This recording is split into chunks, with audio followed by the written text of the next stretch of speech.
Hello, Marnie. How are you doing this morning? I'm great, Seidel.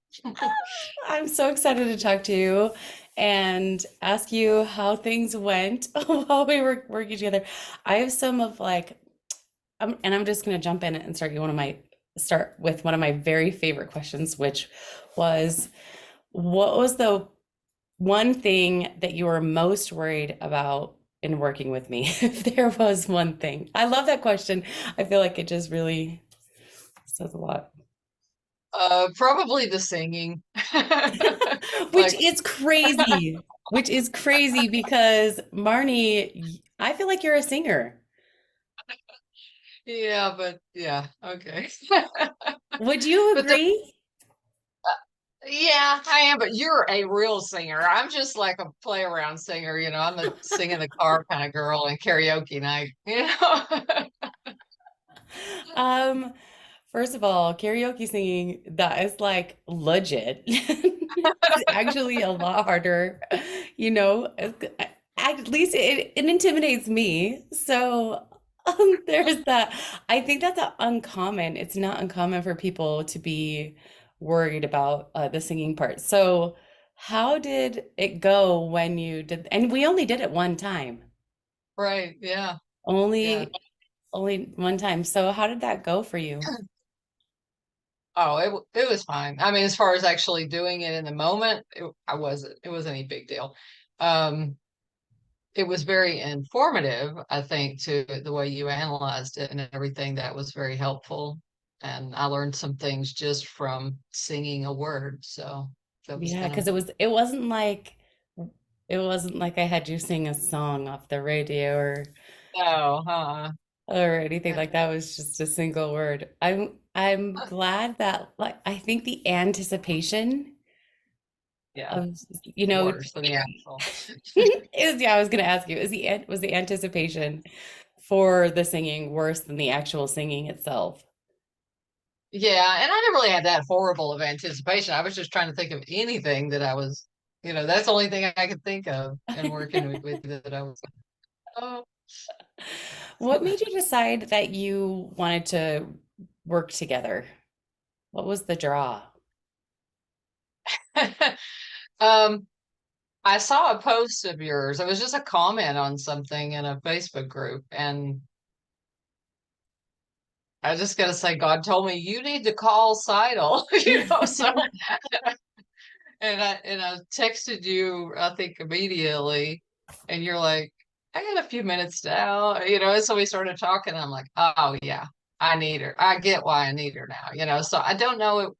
I think it was just I realized at that moment that it was my voice that was giving me the issues with my business and stuff, and feeling like I didn't have a voice like I used to have. And Yeah. not necessarily this, I don't know at the beginning that I even realized it was my physical voice. It was just I wanted to be heard. I wanted my influence or my impact to be out there. And that's what I was looking at initially. And then the more, like after we got off the phone and I was sitting there thinking, I thought, I do need some help with my physical voice too. Yeah, I see this. So, Yeah, I love how you said that God was like, you need to talk to her because that's how some of my favorite interactions with my mentors have gone, where it's like I can even remember one time I specifically said to God, I don't need a mentor for a while. And then 2 days later, I was talking to someone over Messenger. She sent me a voice recording, and I was like, dang it. Like, not that it's a bad thing, but I had just said I don't need anyone for a while. I'm good on my own. We're gonna do this thing on my own. So when someone says that that's like that's what pulled them in first, um, it makes me so happy. And I get that. I honor it. I feel like it's the best way to work with someone is when you hear that's who you need to work with, you know? yeah. And I didn't really hear work with her when I just like, you need Just to like call her call and her, see what call she's her. doing, check, find out more what she's actually doing. And then when I heard it, I'm like, oh, yeah. You need to work with her. Right, which is exactly what happened with me and a mentor of mine on Facebook Messenger. We were just getting to know each other, and we had like it's we had kind of known each other a little bit. I remember going to an event. I don't even know that we really talked at the event, did we? Oh, you and I. I think we Okay. were on some of the pre-calls together. I don't know that we talked a lot individually one-on-one. I Yeah. don't remember. Well, I know You I was. impressed me. You know, I think I love going to live events because you get to really see people Yeah. moving around and you get a feel for their energy and who they are. So I've liked you ever since, you know. I think you actually did. You sang me a happy birthday one time, and yeah, I think I did talk to you another time about singing or something. Yeah. So I Well, had a few, I had mutual feelings, but that was like years ago that we went to the event yeah, together. like 2017. Yeah. Yeah. Yeah, that was a long time ago. How are you feeling now about, I mean, I think you kind of answered this, but how did you feel now about the concerns like about singing? So if I were to be like, Marnie, I mean, obviously not now on the recording. I would not do that on the recording without your, consent before. But like if we were sitting together in a session and I said, Marnie, would you sing the word, I don't know, home to me? How would you feel about that? I don't think I'd have a problem with it. I could do it. Yeah, it feels easier. Yeah. Yeah. And I love that. What do you think? Do you think that it was the information that you got the first time you did it that makes like possibly doing it again easier? Or what do you think makes it easier? Yeah, it would be enlightening. I think my only hesitation is I had a thought is like she sees so much. Would she see improvement? You know, it's like Oh it's yeah. the anticipation of what would she find? Have I improved or, you know, in this area that we caught the first time or not? So I uh, know. I because it really is a space where you can't hide. yeah, Yeah. yeah. But it's beautiful. I love it. What do you think has been the biggest result or your biggest win in working together? Oh wow. It's not what I thought when I went in. It's like um it's how I'm interacting in relationships, like how I'm showing up with people maybe that are difficult or I think part of my voice holding it back was that I was going to cause a problem with what I said, that I was gonna, you know, upset someone or you know, something like Yeah. that, or what I had to say might not be so great or whatever, not perfect enough or whatever. And so I think what I really took away from it was how to show up in relationships so my voice has a pathway and it knows where to go. It's not like it's not an unknown anymore. Anytime I have a process, I can I can deal with it from then. Like if I understand a process and a theory or whatever, I'm good. I got it. But before it was like this relationships were this nebulous thing that could go anywhere and they could go sideways on you sometimes and you don't know why. And you know, and you gave me a process and a framework so that when you know difficult things happen in a relationship, I know how to show up or I know how to shift the way I'm thinking so that at least I'm not adding fuel to the fire. Yeah, I think that's a really I love that you said that because I think oftentimes we see mentors and we see coaches and we're like, okay, fix it so I don't ever have to deal with this again.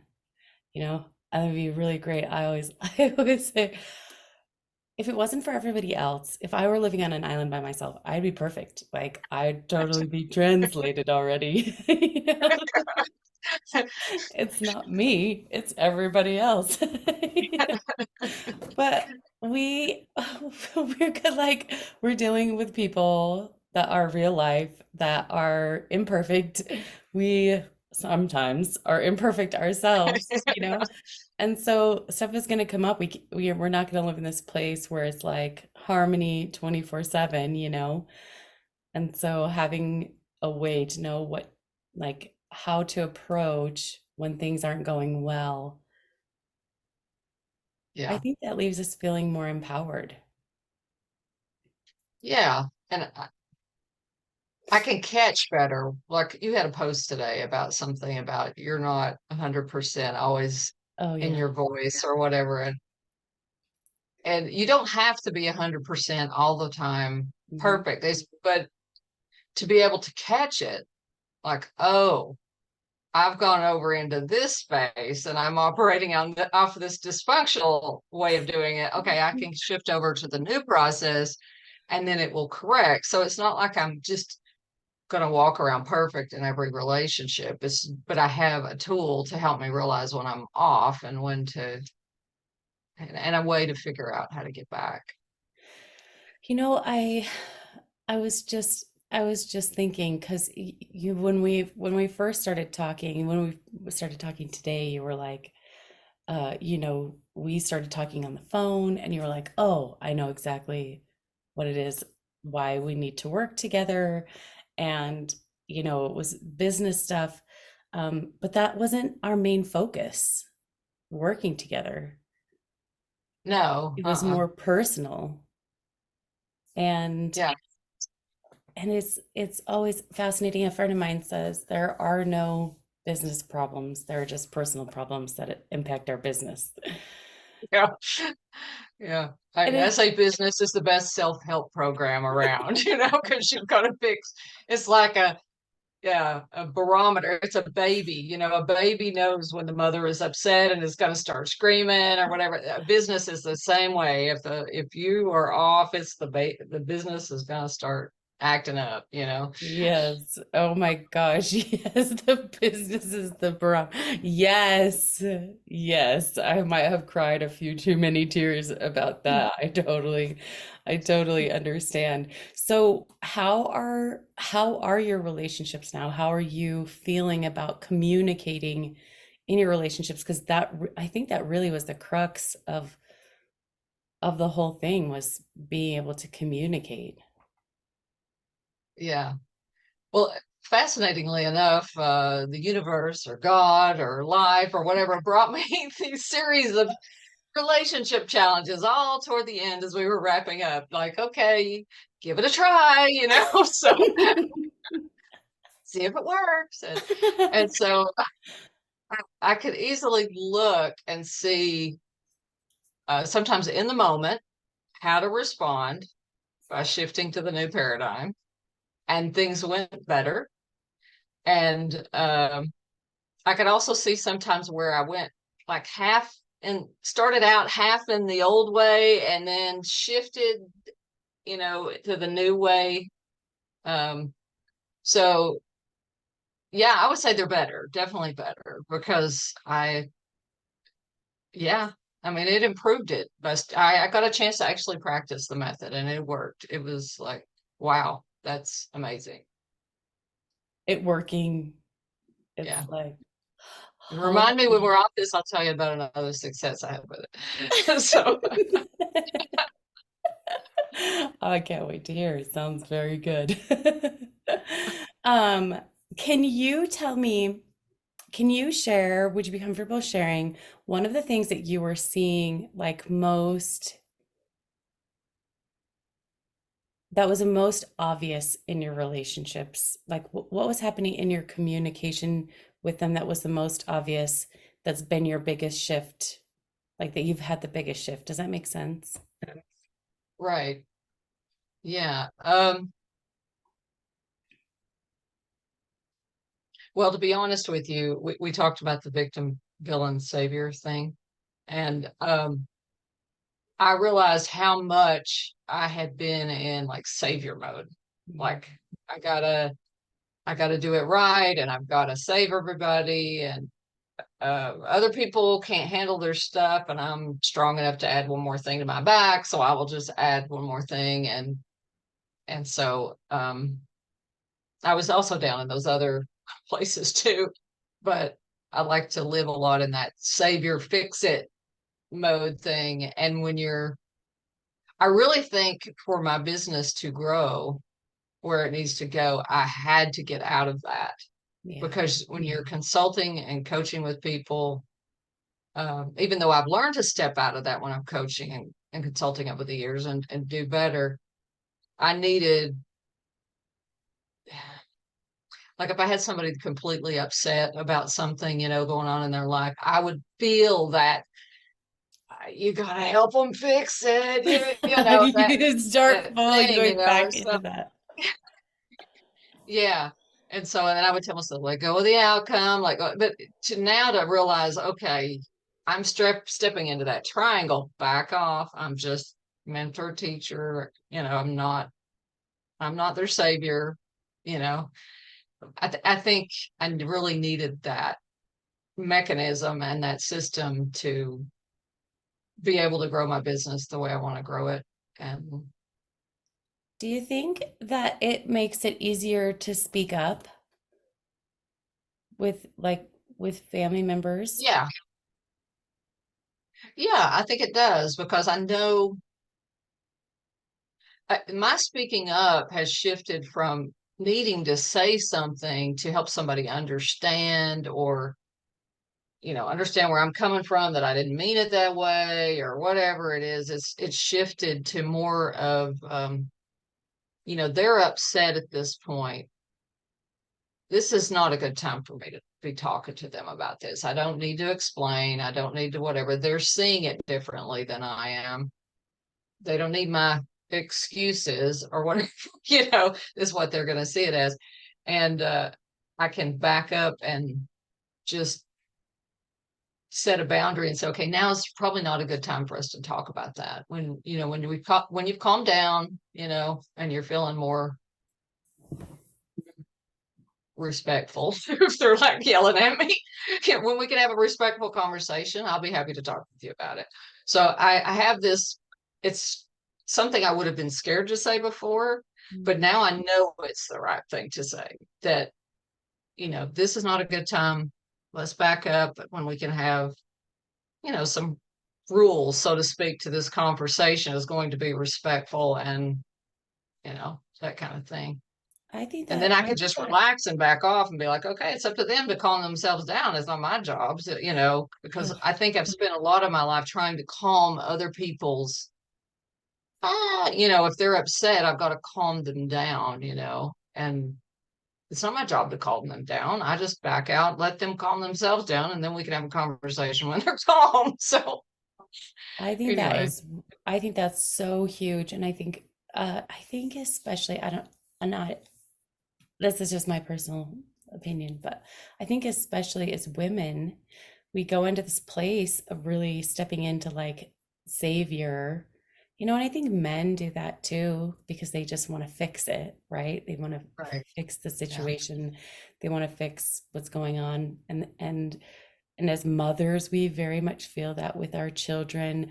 As Yeah. coaches, we can experience that with our clients because we don't want them to experience this, or we want them to have, because their win is our win. And we also don't want them experiencing all this discomfort. Um, but but I love how you're like, we're gonna have to take a step, we need to take a step back.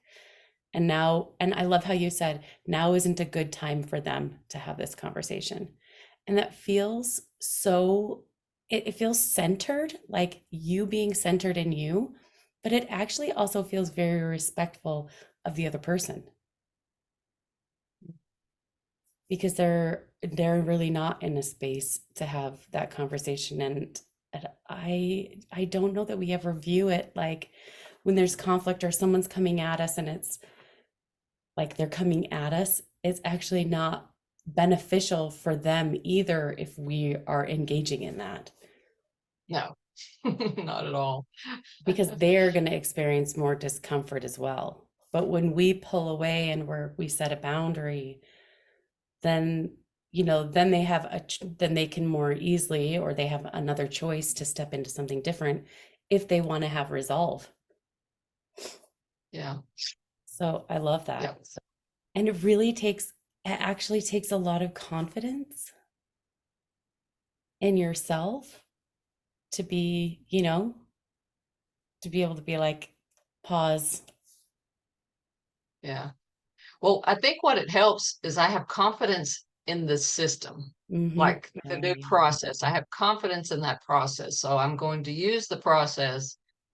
And it's less about me having to figure out what's the best thing to do or the best thing to say. It's okay, I have a process now. That process works. I've been testing it in the real world. It works. Okay, we're going to stick with the process that works, you know?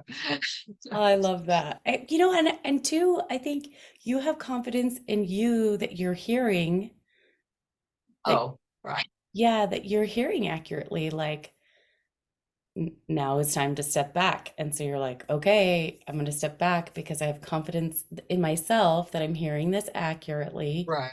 And Yeah. it's not coming. I think sometimes we think, well, if I step back now, then that's a sign of weakness. Or do you know what I mean? Mm. Right. Yeah. And it's not. It's not. I Yeah. love that. I love that so much. What has changed about the rest of your life? The rest of my life. Yeah. Um, I don't know. I just keep seeing that triangle and the other triangle everywhere. It's like, the interesting thing is I have applied it to my body. Like I have Hmm. a hip that's been giving me trouble. And I realized I was treating my hip like something to be saved, something to be fixed, like it had no input. It was just a dumb object because, it's just this flesh thing here that I've got to fix and look for remedies for. And so I started up this communication with my hip and did some, you know, what do you call it? Ho'oponono. I can never say that thing with it, with Oponopono. my hip. Yeah, there you go. Pono. So I did that with it, and I worked through the victim, villain, savior thing with my hip as if it's a human being, And I have had huge improvement in the last week with this hip, and I've been letting it communicate to me um, what it needs. So, like, if I'm going to go eat something, like I ask it, okay, what do you think would help? And so I'm eating, I'm letting it drive what I eat, and it immediately is like, no white sugar, no, no white sugar.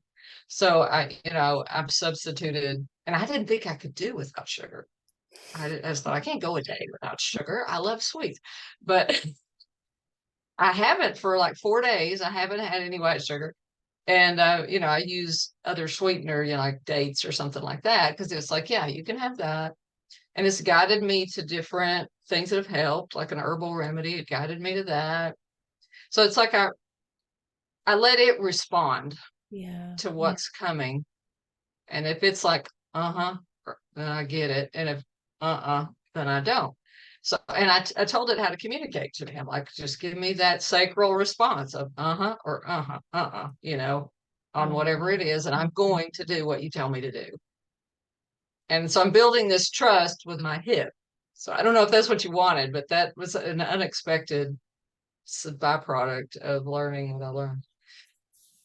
I have tears behind my eyes. Like, to be able to have a relationship with your body like that, I mean, that was, yeah, that's not at all what we started out working. I am not a body coach.